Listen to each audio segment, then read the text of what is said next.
מה קורה אלופים ואלופות? יש לי שאלה קטנה אליכם. תגידו, מה אתם חושבים?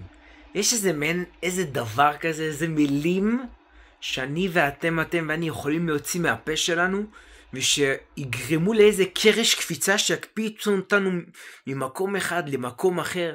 האם יש איזה מפתח כזה שיכול לפתוח דלת שעד היום הייתה סגורה עבורנו? אז חברים יקרים, תנו לי להפתיע אתכם, יש, והמפתח הזה נמצא בפה שלכם, בדיבור שלי ושלכם, שלכם ושלי, של כל אחד מאיתנו. איך על ידי המילים, איך על ידי הדיבורים אפשר לפתוח דלתות, לנפץ חומות ולפתוח שערים שעד היום היו נעולים בחיים שלנו. אז תנו לי לספר לכם איזה משהו קטן. השבוע יצאתי לדייט ביום ראשון.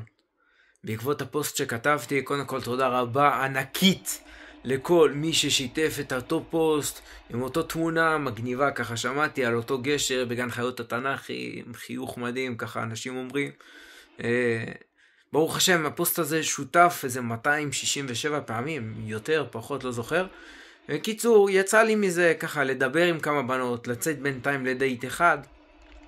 אז באותו דייט, מה קרה לי? אני והיא הלכנו לאיזה מקום, לא משנה לאיפה, וכשהמשכנו ללכת, לא פחות ולא יותר, 1 ו2, ואני, וואחד, דפקתי חלקה עם הקביים, חבל לכם על הזמן. אני ממש מצטער שלא צילמו את זה, למה זה יכול להיות ממש מגניב לסרטון, זה היה גם מצחיק. אז קיצור, החלקתי, חתיכת חלקה הבאתי, החלקתי, ממש החלקתי. אז קמתי, תפסתי כזה את הקביים, ירדתי את הירידה, לא מספיק שהחלקתי, גם בסוף לא המשכנו, אז היא אמרה לי שפחות מתאים לה.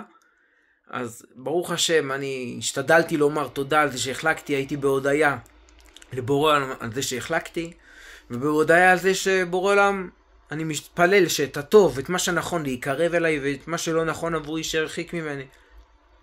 לא פחות ולא יותר, אני מקבל הודעה אחר כך ממישהי מערוץ 14, חבר'ה, תחקירנית של ערוץ 14, הרימה לה, שלחה לי הודעה בוואטסאפ וכותבת לי, יאיר, אני אשמח מאוד להביא אותך אלינו, שלח לי כמה דברים עליך. שלחתי לה את הכתבה שעשו עליי בעיתון ב7, שלחתי לה את ערוץ טיק טוק, יוטיוב. היא ראתה, אומרת לי, תבוא יום חמישי, חבר'ה, יום חמישי בשעה 10:30 אני הולך להתארח בערוץ 14. באותו יום שולחת לי גם תחקירנית של ערוץ הידברות, שולחת לי, יאיר, עקבתי אחרי הדף שלך, התלהבתי מאוד מאוד מהתוכן שלך, ואני רוצה להזמין אותך אלינו לתוכנית. ועוד ועוד דברים טובים הגיעו, ועוד אחת באה והזמינה, רוצה להזמין 3 הרצאות לבית ספר שלה במודיעין.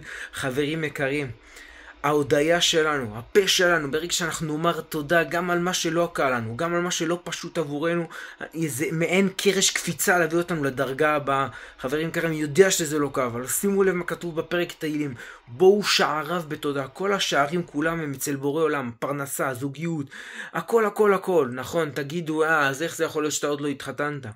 אבל אני בטוח שזה שאני עדיין לא הקמתי את הבית שלי, אני בטוח שיש לי תפקיד אחר כרגע, להפיץ יותר אור, להפיץ יותר עוצמה, להפיץ יותר אנרגיה להרבה מאוד אנשים. שאני הולך לשוק מחנה יהודה, הולך סתם לקנות לי ענבים, לימונים, פירות, ירקות לדירת שותפים שאני גר בה בירושלים, פוגש אותי עוד אדם ועוד אדם ועוד אדם, ואומר לי, יאיר, אני רואה את הסרטונים שלך ואני מתחזק מסרטון לסרטון יותר. אתמול פגש אותי עוד מישהו, וכל שבוע זה קורה יותר ויותר.